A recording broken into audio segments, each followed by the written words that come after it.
জাতীয় মসজিদ বাইতুল মোকাররমের উত্তর গেইটে তীব্র গর্জন দিয়ে মিছিল বের করে নিষিদ্ধ সংগঠন হিজবুত তাহরীর। তাদের ব্যাপক উপস্থিতি দেখে প্রথমে পিছু হটতে বাধ্য হয় আইন শৃঙ্খলা রক্ষাকারী বাহিনী। শান্তিপূর্ণভাবেই তারা মিছিল নিয়ে পল্টনের দিকে যায়। পরে তাদের ছত্রভঙ্গ করতে কয়েকটি সাউন্ড গ্রেনেড ও টিয়ার শেল ছোড়ে পুলিশ।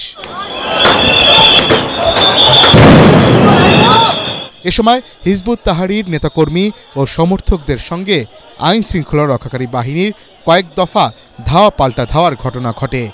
আন্দোলনকারীদের কয়েকজনকে আটকও করে পুলিশ। মিছিল করার চেষ্টা করছিল, আমরা তাদেরকে ডিসপার্স করেছি, আমরা সাউন্ড গ্রেনেড মেরেছি, আমরা গ্যাস গান মারছি, এরপর মারার পরে তারা ডিসপার্সে চলে গেছে।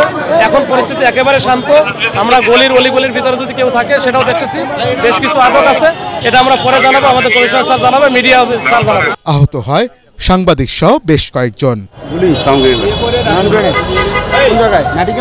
সাংবাদিকরা শুধু বলতেছে হিজবুত তাহরীর নিষিদ্ধ সংগঠন, অন্যদিকে ইসকন যে নিষিদ্ধ সংগঠন, এটা নিয়ে তাদের কোনো মাথা ব্যথা নেই।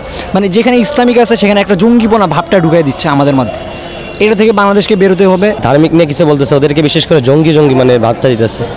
তো এইটাই আর কি, এটা এই দৃষ্টি যতক্ষণ পর্যন্ত না বদলাবে, এই দৃষ্টিভঙ্গি, ততক্ষণ পর্যন্ত কিছু হবে না। যে গ্যাঞ্জামগুলা হইতে আছে এগুলো যাতে না হয়, আর আমরা যাতে সামনে আরো ভালো মতো চলতে পারি।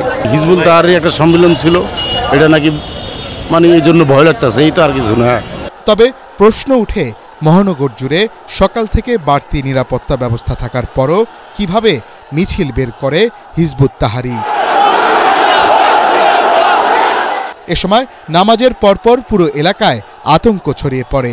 সাধারণ মুসল্লিরা মসজিদেই দীর্ঘক্ষণ অপেক্ষা করেন। আজ 40 বছর ধরে দেখতেছি যে দেশের কোনো একটা ভালো নেতৃত্ব আমরা পাইনি। এখন আশা করি আল্লাহ যেন একটা ভালো নেতৃত্ব আমাদেরকে মিলিয়ে দেয়। রমজানের প্রথম জুমা হওয়ায় জাতীয় মসজিদ সহ পাড়া মহল্লার প্রতিটি মসজিদে মুসল্লিদের ঢল নামে।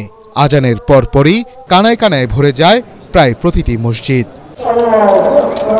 বরকতময় এই জুমার নামাজে আল্লাহর দরবারে নিজেকে সঁপে দেন মুসল্লিরা। মনির হোসেন তপু, এটিএন বাংলা, ঢাকা।